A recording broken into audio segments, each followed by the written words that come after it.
حضرت شیخ الاسلام کے مکتوب کی روشنی میں یہ بات کہی۔ اب حضور کا فرمان بھی سن لو اسی سلسلے میں۔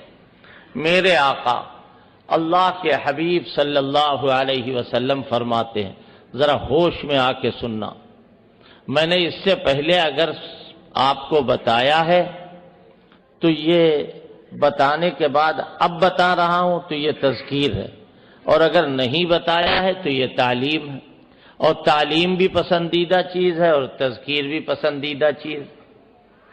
حضرت نے فرمایا اذا ظہرت الفتن، جب فتنے ظاہر ہونے لگے، کہیں قادیانیت، کہیں رافضیت، کہیں پرویزیت، کہیں صحابہ کو برا کہنے کا حال پیدا ہوا، کہیں بزرگان دین کو الٹا سیدھا کہنے کا رواج ہوا، اذا ظہرت الفتن، فتنے ظاہر ہونے لگے، لوگ ناجائز کو جائز سمجھنے لگے، اب البدع، یا بدعتیں ظاہر ہونے لگے۔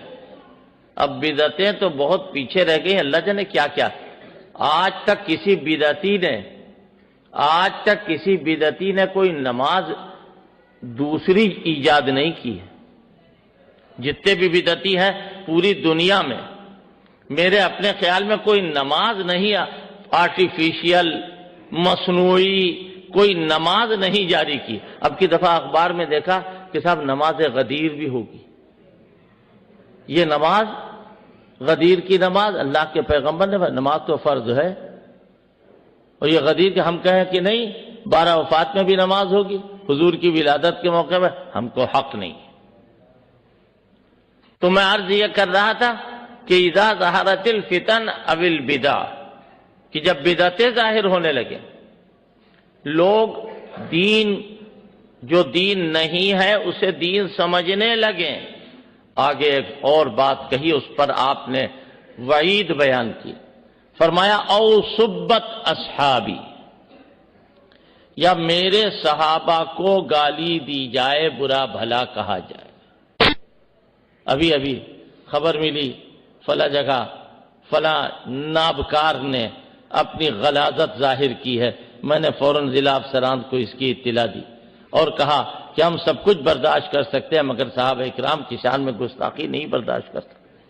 ہم اس دن جینا نہیں چاہتے جس دن ہمارے کانوں میں ان بزرگوں کے سلسلے میں کوئی غلط بات پڑے۔ میں آپ کو یہ بتانا چاہتا ہوں کہ حضرت فرما رہے ہیں، یعنی ہمارے آقا، او سبت اصحابی، یا میرے صحابہ کو برا کہے کوئی، تو اب ڈیوٹی کس کی ہے؟ اللہ کے آخری پیغمبر ڈیوٹی خود لگا رہے ہیں۔ فرمایا فَلْيُظْهِرِ الْعَالِمُ عِلْمَهُ، تو عالم کو چاہیے کہ مدح صحابہ کے سلسلے میں جو اس کے پاس علم ہے اسے وہ ظاہر کرے۔ فَلْيُظْهِرِ الْعَالِمُ عِلْمَهُ، یعنی صحابہ کے فضائل وہ بیان کرے۔ صرف یہی نہیں کہ شہداء اسلام کے جلسے میں جب بلا لیا جائے تو شیروانی کی عزت اسی میں ہے کہ مدح صحابہ کرو، بعد میں پھر چلے جاؤ تو ایسی مجلسوں میں بھی جاؤ، ایسے جلسوں میں بھی جاؤ جہاں خدا کا قہر برستا ہے۔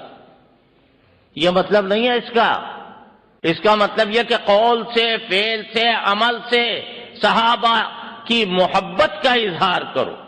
فَلْيُظْهِرِ الْعَالِمُ عِلْمَهُ، عالم کو چاہے، جب حضرت امام اہل سنت نے قلم اٹھایا اور قدم اٹھایا، جب امام اہل سنت تقریر و تحریر کے میدان میں آئے، جب امام اہل سنت نے مدح صحابہ تحریک شروع کی تو یہ غلغلہ پورے ہند میں گونجنے لگا۔ ہمارے ایک بزرگ گزرے ہیں دارالعلوم دیوبند کے، شیخ الحدیث حضرت مولانا انور شاہ کشمیری رحمت اللہ علیہ، وہ جو کچھ پڑھتے تھے اللہ انہیں یاد کرا دیتا تھا۔ مارے الجھن کے اخبار دیکھتے ہی نہیں تھے کہ ساری خبریں یاد ہو جائیں گی، جو کچھ دیکھ لیتے تھے یاد ہو جاتا تھا۔ آج کوئی کتاب دیکھی ہے اور 50 سال کے بعد وہ کتاب کا کوئی بات پوچھے، ہاں فلاں صفحے فلاں سطر پر داہنی طرف بائیں طرف لکھا ہوا، عجیب بات۔ حضرت مولانا انور شاہ کشمیری، انہوں نے یہ طے کر لیا تھا کہ اب میں اردو کی کوئی کتاب ہی نہیں دیکھوں گا، نہیں دیکھتے تھے۔ لیکن حضرت امام اہل سنت کا رسالہ النجم جب جاتا تھا تو اس کو دیکھتے تھے۔ لوگوں نے کہا آپ تو اردو کی کوئی کتاب نہیں دیکھتے، کوئی رسالہ نہیں دیکھتے۔ فرمایا سنو، میں النجم اس لیے دیکھتا ہوں کہ لکھنؤ میں مولانا عبدالشکور صاحب نے ہم سب کی طرف سے فرض کفایہ ادا کیا، اگر وہ نہ ہوتے تو اللہ کے وہاں ہم سب پکڑے جاتے۔ یہ بات میں کیوں کہہ رہا ہوں؟ حضرت فرما رہے ہیں، حضور فرما رہے ہیں فَلْيُظْهِرِ الْعَالِمُ عِلْمَهُ۔ ہم شہداء اسلام کو کے جلسوں کو کیا سمجھتے ہیں معلوم ہے؟ بڑے سے بڑا کوئی کام ایسا ہوا ہے کہ حضرت مولانا ارشد صاحب نے بلایا، ورکنگ کمیٹی میں گئے، صبح کے جہاز سے یا رات میں 11 بجے والی ٹرین سے گئے اور میٹنگ میں شرکت کی اور مغرب کے وقت تک یہاں آ گئے۔ آپ جانتے ہیں کہ روزانہ میری تقریر نہیں ہوتی، لیکن ہم شہداء اسلام کی عزت اور ان جلسوں کی قدر و قیمت کو ذرا زیادہ جانتے ہیں، اس لیے ہم کوشش کرتے ہیں کہ اس کی خدمت کرتے ہوئے جئیں اور اس کی خدمت کرتے ہوئے اللہ موت دے۔ لہذا حضرت نے فرمایا فَلْيُظْهِرِ الْعَالِمُ عِلْمُهُ۔ اور جب دوستی ہو گئی صحابہ کے دشمنوں سے،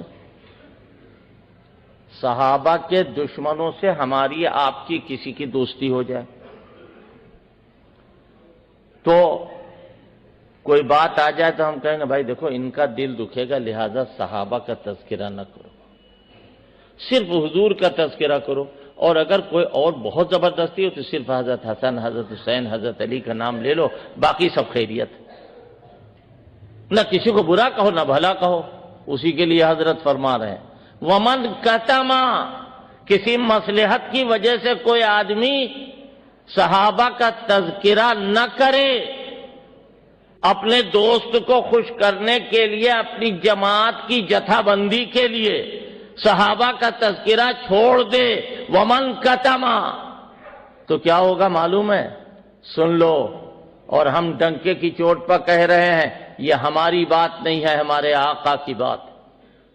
حضرت فرماتے ہیں فَعَلَيْهِ لَعْنَةُ اللَّهِ وَالْمَلَائِكَةِ وَالنَّاسِ أَجْمَعِينَ، تو اس پر اللہ کی لعنت، اس پر تمام فرشتوں کی لعنت، اس پر تمام انسانوں کی لعنت۔ حضور چپ ہو جاتے یہاں پر؟ نہیں، ابھی بات کہاں ختم ہوئی۔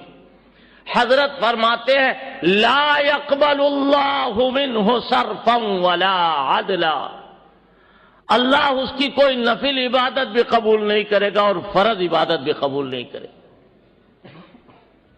تو تابش مہندی جو یہاں مشاعرے میں بھی آتے ہیں، اچھے شاعر ہیں، میں نے ان پر بہت محنت کی ہے اور وہ مجھے بہت زیادہ محبت کرتے ہیں مجھ سے، اللہ تعالیٰ نے علم بھی دیا، یہاں آئیں گے بھی انشاءاللہ۔ وہ موجود تھے، انہوں نے مجھے دیکھا تو نعت کے ساتھ ساتھ کچھ منقبت کے اشعار بھی پڑھ دیے۔ تو وہ اناؤنسر صاحب جو بیٹھے ہوئے، یقیناً وہ مولانا تھے، وہ بیٹھے ہوئے تھے، وہ کہنے لگے کہ میرا نام لے کے کہ اس کی رعایت میں انہوں نے مدح صحابہ پڑھی، اس کی رعایت میں انہوں نے مدح صحابہ پڑھی۔ تو اب بتائیے اس کا کیا علاج ہے؟ میں نے تو ان سے کہا کہ آپ کبھی نہ مدح صحابہ پڑھیے گا، ورنہ میری رعایت میں پڑھیں گے آپ اللہ کے رسول کے فرمان کے بموجب، قرآن کی تعلیم کے بموجب مدح صحابہ نہیں کریں گے، آپ ہماری مربت پہ کریں گے۔ نہیں، ایک دو باتیں ہو تو کہیں جائیں۔ پٹنہ گیا میں، وہاں سیرت کا جلسہ تھا، ایک صاحب آئے کان میں آ کے کہنے لگے کہ مولانا صحابہ کا کوئی تذکرہ نہ ہو تو اچھا ہے۔ میں نے کہا بہت اچھا۔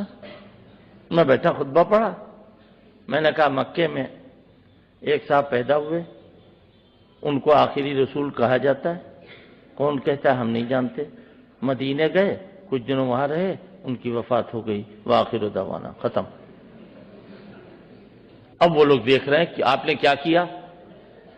میں نے کہا کہ اگر میں یہ بتاؤں ان سے کہ قرآن میں پڑھوں گا تو قرآن کس نے نقل کیا؟ صحابہ کا نام آئے گا۔ اگر کوئی حدیث بیان کروں تو حدیث کہاں سے ملی؟ صحابہ کا نام آئے گا۔ آپ نے منع کیا، میں نے علی الاعلان کہہ دیا۔ میں نے کہا آپ نے منع کیا اس لیے میں نے سیرت بیان کی، اس سے زیادہ میں جانتا نہیں۔ اب ساری پبلک جو تھی تو وہ ادھر گھوم گئی ان کی طرف کہ آپ نے کیا غضب کیا۔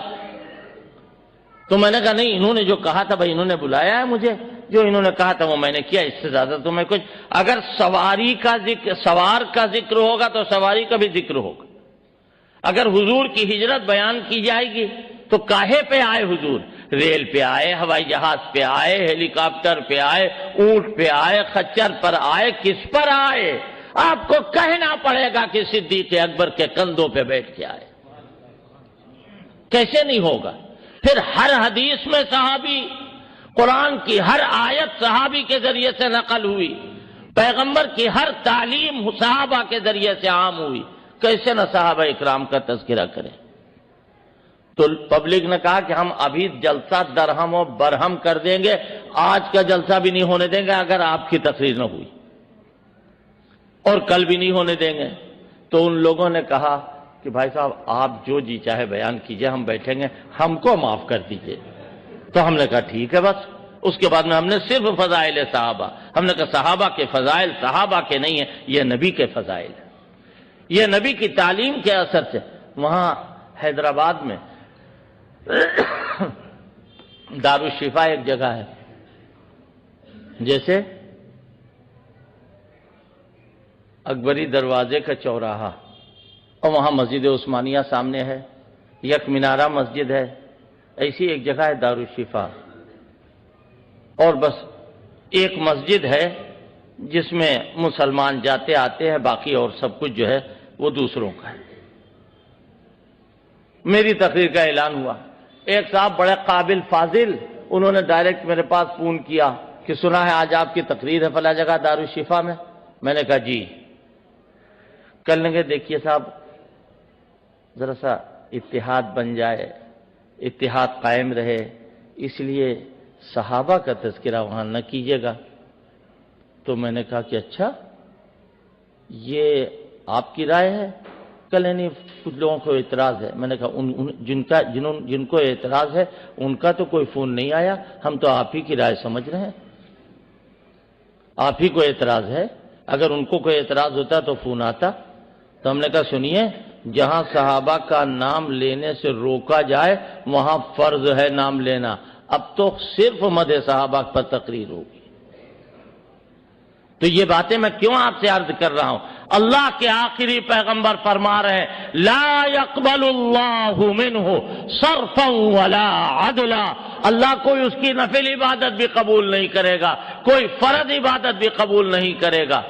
اب آپ سنیے آگے ایک اسی زمرے کی روایت میں آیا ہے لا صوما ولا صلاة ولا حجا ولا زکاة او کما قال، نہ روزہ قبول ہوگا، نہ نماز قبول ہوگی، نہ حج قبول ہوگا، نہ زکوٰۃ قبول ہو، کوئی عبادت ہی نہیں قبول ہوگی۔ میرے بھائی اللہ اس کی سمجھ سب کو عطا فرما دے۔ آپ